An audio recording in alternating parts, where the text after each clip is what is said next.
बच्चों, welcome to online सीएमटीटी classes. बच्चों, आप जो है हमारे वीडियो को ज़्यादा से ज़्यादा लाइक करें, हमारे चैनल को सब्सक्राइब करें। बच्चों, आज जो है अपन अपना जो पेपर सेकंड है पॉलिटिकल साइंस का, उसका सेकंड यूनिट हमारा चल रहा था। उसके 2 टॉपिक हमने कर लिए थे। आज अपन करेंगे उसका तीसरा टॉपिक जो है वो लेंगे संचार यानी संप्रेषण, कम्युनिकेशन। कम्युनिकेशन का जो है सबसे पहले संचार का जो है बच्चों, मैं आपको इसका मीनिंग बताऊंगी, अर्थ क्या है संचार से, आपका जो है वो क्या अभिप्राय है या इसका से जो है वो आप क्या समझते हैं। तो बच्चों, संचार या जो संप्रेषण है उसका तात्पर्य होता है केवल सूचना या संदेश जो है वो भेजने की व्यवस्था से ही नहीं लिया जाता है, बल्कि प्रशासन के संदर्भ में अगर अपन देखें तो यह विचार इसके अंतर्गत निहित होता है कि कोई व्यक्ति समस्याओं पर परस्पर मिलजुल कर जो विचार करता है और एक दूसरे के जो अपने विचार होते हैं उन विचारों को जो है वो आपस में समझकर सामंजस्यपूर्ण ढंग से और अपने कर्तव्यों का जो है वो निर्वहन करे, ताकि वे आसानी से जो है वो अपने उसके जो पूर्व निश्चित लक्ष्य होते हैं संगठन के, तो उन लक्ष्यों को वो वहाँ तक जो है वो पहुँच सके या उन लक्ष्यों को जो है वो प्राप्त कर सके। अगर बच्चों स्पष्ट रूप से मैं कहूँ तो संचार में जो है क्या होता है, विचारों का आदान प्रदान होता है। एक विचारों का जो है आपस में जो एक व्यक्ति का ये से जो दूसरे व्यक्ति से जो एक दूसरे के जो विचार होते हैं उन विचारों का आदान प्रदान होता है, और विचारों की क्या होती है, साझेदारी होती है और उसमें भाग लेने की भावना निहित होती है, तथा जो है इसमें समझ है, ये सभी जो है वो संचार में शामिल होते हैं। अब इसका अगर मूल मंत्र की बात करें कि संचार का जो है वो मूल मंत्र क्या है, तो अगर आपसे पूछे कि संचार का मूल मंत्र क्या है, तो संचार का जो मूल मंत्र होता है बच्चों वो होता है किसने किसको कब कैसे तथा क्या कहा। किसने किसको कब कैसे तथा क्या कहा और उसका क्या प्रभाव पड़ा है। तो ये है संचार का मूल मंत्र, यानी जो संचार सूचना देता है तो वो देने वाला जो है और जो उस सूचना को प्राप्त करने वाला है उसका जो है उस पर क्या प्रभाव पड़ा, ये इसका मूल मंत्र है। अब अपन लेंगे इसकी परिभाषा, डेफिनेशन। बच्चों, विभिन्न जो है विचारकों ने जो है वो विभिन्न प्रकार की जो है परिभाषाएं दी है। बहुत सारे जो विचारक हैं उन्होंने इसकी बहुत सारी परिभाषाएं दी। मैंने यहाँ जो है वो 3 विचारकों की परिभाषाएं आपको लिए जो है वो बताऊंगी। सबसे पहले जो परिभाषा अपन लेंगे वो है ऑडवे टीड की। ऑडवे जो टीड है बच्चों, वो कहते हैं कि संचार जो है, कम्युनिकेशन जो है वो प्रोसेस है, वो प्रक्रिया है जिससे कि एक व्यक्ति जो है वो अपने विचारों और अपनी जो भावनाएं होती हैं उसकी, उनको दूसरों तक पहुंचाता है। यही संचार है, ये कह रहे हैं ऑडवेटीट। तो ऑडवेटीट ने क्या कहा कि संचार वो प्रोसेस है जिसके माध्यम से एक व्यक्ति जो होता है वो अपने विचार, अपनी जो उसकी अंतर्निहित भावनाएं होती उसको वो दूसरों तक पहुंचाने का काम करता है, उसको ही संचार कहा जाता है। अब अपन लेंगे नेक्स्ट जो डेफिनेशन देने वाले विचारक हैं वो है हर्बर्ट साइमन। अब हर्बर्ट जो साइमन है वो ये कह रहे हैं कि संचार जो है वो एक ऐसी प्रक्रिया है जिसके की माध्यम से संगठन में निर्णयों को एक सदस्य से दूसरे सदस्य तक पहुंचाया जाता है। तो ये परिभाषा दी साइमन ने। नेक्स्ट परिभाषा अपन लेंगे न्यूमैन एवं सम्मर। न्यूमैन और जो सम्मर है वो इसकी परिभाषा देते हुए बच्चों ये कहते हैं कि संचार जो है ये 2 या 2 से अधिक व्यक्तियों, 2 व्यक्ति हो सकते हैं और 2 से अधिक व्यक्ति भी हो सकते हैं। तो 2 या 2 से जो अधिक व्यक्ति होते हैं उन व्यक्तियों के तथ्यों, उसके विचारों, सम्मतियों या उसकी भावनाओं का जो पारस्परिक आदान प्रदान होता है उसको ही संचार कहा जाता है। ये कहा है न्यूमैन और सम्मन ने। तो ये थी जो है संचार का अर्थ और उसकी परिभाषा। अब बच्चों, जो ये उपरोक्त विचारकों ने जो इसकी संचार की परिभाषाएं दी है, इनके आधार पर बच्चों हम ये कह सकते हैं कि संचार जो है वो एक व्यक्ति से दूसरे व्यक्ति को संदेश देने का एवं पारस्परिक समझ उत्पन्न करने का जो है वो एक प्रक्रिया है।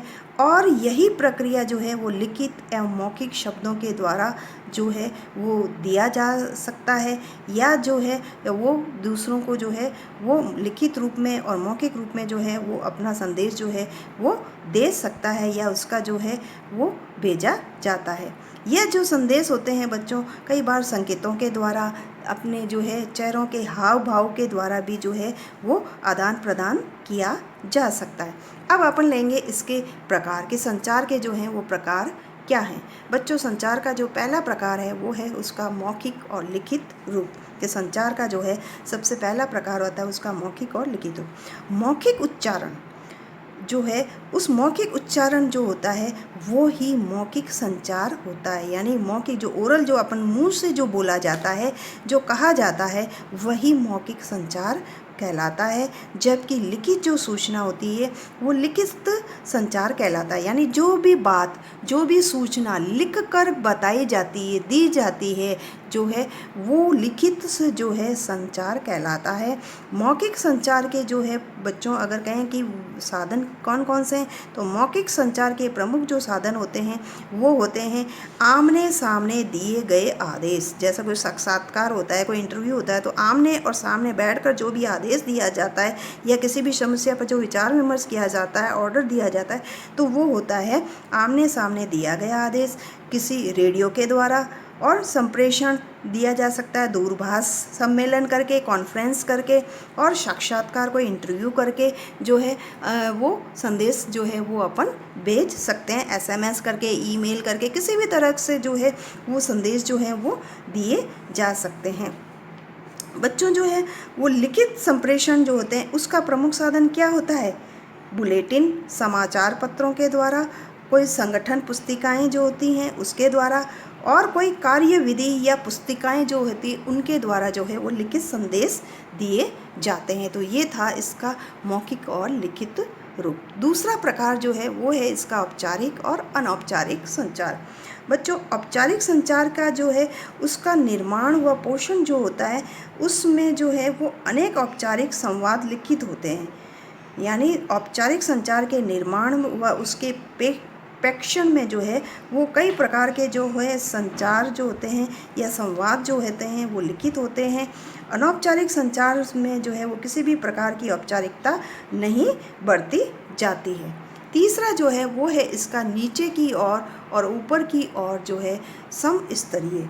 बच्चों, वरिष्ठ अधिकारियां यानी जो सीनियर जो ऑफिसर होता है उससे अधीनस्थ जो कर्मचारी होते हैं उस तक जो भी निर्देश पहुंचाने की प्रक्रिया होती है उस प्रक्रिया को नीचे की ओर संचार कहा जाता है। ऊपर की ओर संचार के जो है वो माध्यम से अधीनस्थ जो कर्मचारी होता है वो अपनी प्रतिक्रिया और अनुभवों के बारे में जो है उच्च अधिकारियों तक जानकारी पहुंचाते हैं।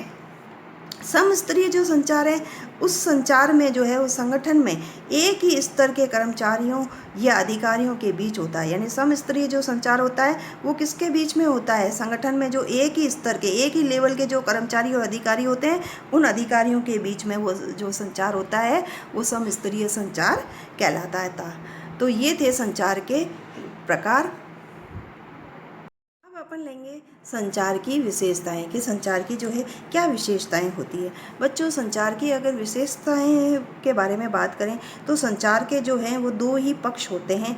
एक पक्ष होता है संदेश देने वाला और दूसरा पक्ष होता है उसको उस संदेश को प्राप्त करने वाला।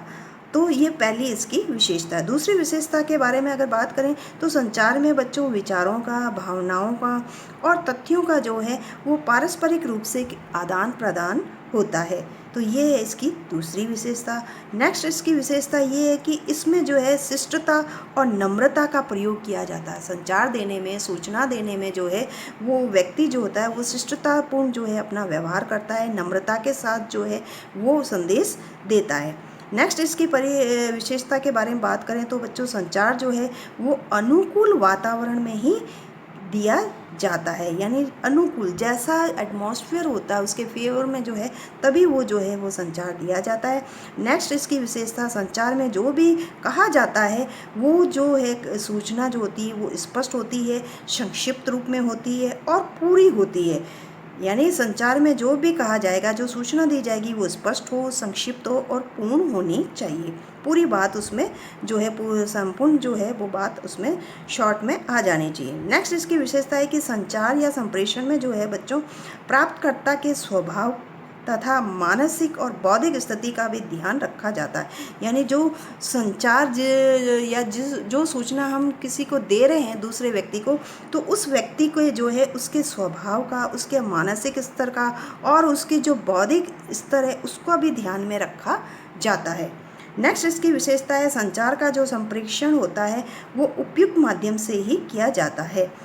संचार जो है बच्चों ये अनुवर्तन होना जरूरी होता है। संचार में जिस अर्थ में संदेश कहा जा रहा है उसी अर्थ में जो है सुनने वाले के द्वारा समझा जाना चाहिए। यानी संचार जिस अर्थ में संचार जो है या सूचना या जो संदेश है वो दिया जा रहा है वो उसी अर्थ में जो है वो सुनने वाला जो व्यक्ति है उसको समझा जाना चाहिए। तो ये थे संचार की कुछ प्रमुख विशेषताएं जिसके बारे में मैंने जो है आपको बताया।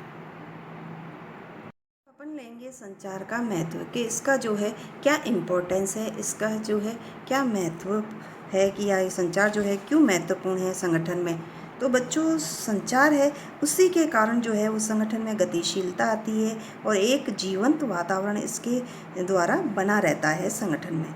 अगर दूसरी जो है उसके महत्व की बात करें तो वो है कि संचार जो होता है बच्चों उसके नियोजन के निर्माण और उसके क्रियान्वयन दोनों के लिए जो है बहुत ज़रूरी है। यानी संचार जो है वो संगठन के लिए जो है किसी भी संगठन में कोई नई योजना बनानी है उस योजना को बनाने में और उस योजना का जो है लागू करने में जो है दोनों के लिए जो है वो कम्युनिकेशन का होना बहुत ज़रूरी है। तो इसलिए भी इसका जो है वो महत्व है। नेक्स्ट जो अगर बात करें तो वो होता है कि प्रबंधकों के द्वारा जो है वो कर्मचारियों को अभिप्रेरित किया जाता है। जो प्रबंधक होता है, जो मैनेजमेंट जो होता है उसी के द्वारा जो है उसके अधीनस्थ जो कर्मचारी होते हैं संगठन में उन कर्मचारियों को जो है वो अभिप्रेरित करने का काम किया जाता है। इसलिए जो है उसके लिए जो है अभिप्रेरित करने के लिए कर्मचारियों को तो संचार की बहुत आवश्यकता होती है। अब जो है नेक्स्ट इसका महत्व की बात करें तो वो ये है बच्चों की समन्वय जो है वो एक समूह के द्वारा किया जाने वाले प्रयासों को एक निश्चित दिशा प्रदान करने के लिए भी जो है बहुत आवश्यक होता है। और समन्वय के लिए सबसे अच्छा जो है वो होता है साधन संचार। तो संचार जो है समूह में कोऑर्डिनेशन करने के लिए संगठन में जो है अधीनस्थ उसके कर्मचारियों के मध्य में जो है वो समन्वय बनाने के लिए, कोऑर्डिनेशन करने के लिए बच्चों संचार जो है बहुत ही ज़रूरी होता है। क्योंकि संचार के द्वारा ही वो निश्चित जो है अपने कर्मचारियों को कोई भी दिशा प्रदान कर सकता है। नेक्स्ट इसके महत्व की बात करें तो नियंत्रण की जो विधि है होती है उस नियंत्रण की विधि के द्वारा भी जो है प्रबंधक बच्चों ये जानने का प्रयास करता है, कोशिश करता है कि कोई पूर्व निश्चित योजना जो बनाई जाती है उस पूर्व निश्चित योजना के अनुसार काम हो रहा है या नहीं।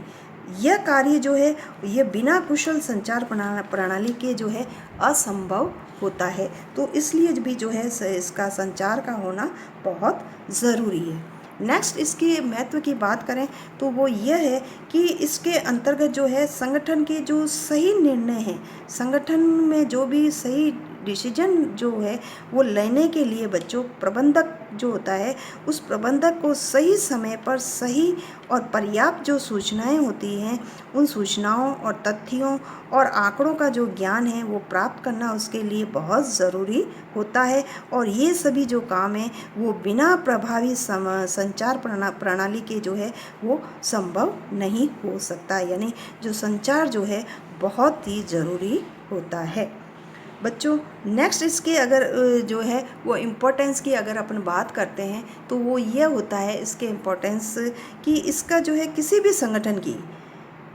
किसी भी जो संगठन है उसकी जो प्रभावशीलता होती है वो इसी बात पर निर्भर करती है कि उसके जो कर्मचारी होते हैं वो आपस में विचारों का कितना आदान प्रदान करते हैं, यानी किसी भी संगठन की प्रभावशीलता बच्चों इसी बात पर ही निर्भर करती है कि उसके जो कर्मचारी होते हैं उन कर्मचारियों का आपस में विचारों का किस प्रकार कितना और आपस में आदान प्रदान हो रहा है, और वे एक दूसरे की बात को जो है वो कितना समझते हैं, एक दूसरे की बातों को अच्छी तरह से कितना समझ पाते हैं। ये सब जो है वो संगठन में प्रभावी संचार व्यवस्था के द्वारा ही हो सकता है। जब तक संगठन में प्रभावी संचार व्यवस्था नहीं होगी तो ये जो है वो नहीं हो सकता कि वो अपने जो है कर्मचारियों में जो है आपस में विचारों का आदान प्रदान नहीं कर सकते हैं। इसलिए जो है प्रभावी संचार व्यवस्था का होना बहुत ज़रूरी है। नेक्स्ट अगर बात करें इसके महत्व की, तो हर संगठन में यह लक्ष्य होता है, यानी हर एक संगठन का जो है बच्चों ये लक्ष्य या उसका एम होता है कि वो न्यूनतम व्यय पर बहुत ही कम खर्चे पर अधिकतम उत्पादन करना चाहता है, और इसके लिए प्रभावी संचार व्यवस्था बहुत ही आवश्यक और अनिवार्य होती है। इसलिए भी इसका जो है वो महत्व है। और अगर देखें तो संचार जो व्यवस्था है उसके अभाव में, अगर संचार व्यवस्था नहीं होगी तो किसी भी संचार व्यवस्था के अभाव में जो है किसी भी संगठन के जो उद्देश्य होते हैं उन उद्देश्यों को प्राप्त करना या उद्देश्यों की प्राप्ति की कल्पना करना जो है वो व्यर्थ है। तो इसलिए जो है वो संचार की जो है महत्व है बहुत ही ज़रूरी होता है संगठन में। अब अपन लेंगे संचार के मार्ग में आने वाली वे कौन कौन सी बाधा या कठिनाइयाँ। तो सबसे पहले जो है वो आती है इसकी भाषा संबंधी। बच्चों संचार के मार्ग में आने वाली सबसे प्रमुख बाधा होती है भाषा की, क्योंकि जब तक निश्चित संदर्भ और मंतव्य का स्पष्ट जो है वो अनुमान नहीं हो जाता तब तक संचार प्रक्रिया जो है वो बाधा युक्त ही रहती है। यानी जो भी संचार दिया जाता है तो उसमें संचार जो देने वाला व्यक्ति है उसकी जो भाषा होती है वो स्पष्ट होनी चाहिए ताकि वो सभी की जो है समझ में आए। नेक्स्ट जो है वो तकनीकी और स्थानीय शब्दावली। बच्चों सफल संचार जो है व्यवस्था है उसके लिए सबसे पहले यह ज़रूरी होता है कि जटिल और जो तकनीकी शब्द होते हैं, कुछ जटिल कठिन शब्दों का और कुछ टेक्निकल जो वर्ड्स होते हैं उन वर्ड्स का जो है वो जो प्रबंधक होता है उसको बहुत ही कम से कम प्रयोग उसको यूज़ में लेना चाहिए, क्योंकि यदि जटिल और तकनीकी शब्दों का प्रयोग अगर वो करेगा तो ऐसे जो है वो शब्दों को जो है वो कोई सामान्य व्यक्ति जो होता है वो उसको टेक्निक शब्दों को वो नहीं समझ पाता है। और यदि संप्रेषण में जो है वो स्थानीय शब्दावली का प्रयोग नहीं किया गया, जो उसकी जो है लोकल जो भाषा होती है उस भाषा का अगर वो प्रयोग नहीं करेगा तो जो संप्रेषण है या संचार जो है उसकी जो उद्देश्य होते हैं उस उद्देश्यों को पाने में जो है वो सफल नहीं हो सकता है कि संचार देने का जो है उसका एम क्या है, तो वो अपने एम तक जो है वो नहीं पहुंच पाएगा। नेक्स्ट जो बाधा आती है वो है निश्चित तथा मान्य साधनों की कमी। बच्चों संप्रेषण जो होता है वो औपचारिक और अनौपचारिक साधन है, यानी संप्रेषण के दो साधन होते हैं, औपचारिक भी हो सकता है और अनौपचारिक भी हो सकता है। तो ये जो दोनों इसके साधन हैं इन साधनों में वे कौन कौन से साधन जो हैं वो निश्चित होते हैं और जो है वो सर्वमान्य जो है वो होते हैं। तो ये जो है वो अब तक जो है सही रूप से स्पष्ट नहीं हो पाया है कि संचार देने के जो है वो सही साधन कौन कौन से हैं, औपचारिक और अनौपचारिक। नेक्स्ट जो आता है वो है इसका पद सोपान के विभिन्न स्तर। बच्चों पद सोपान के जो विभिन्न स्तर होते हैं वो भी संप्रेषण के मार्ग में बहुत ही बाधा उत्पन्न करते हैं। नेक्स्ट जो है वो है इसका अनौपचारिक संप्रेषण। बच्चों कई बार अनौपचारिक जो संप्रेषण है वो भी किसी संस्थान में जो है वो औपचारिक संप्रेषण का औपचारिक जो संप्रेषण है या जो संचार है उसके लिए गलत अफवाहें या जो है समाचार फैला देते हैं जो कि बाधा उत्पन्न करते हैं। नेक्स्ट जो आता है वो है इसका दुर्बल पर्यवेक्षण एवं नेतृत्व।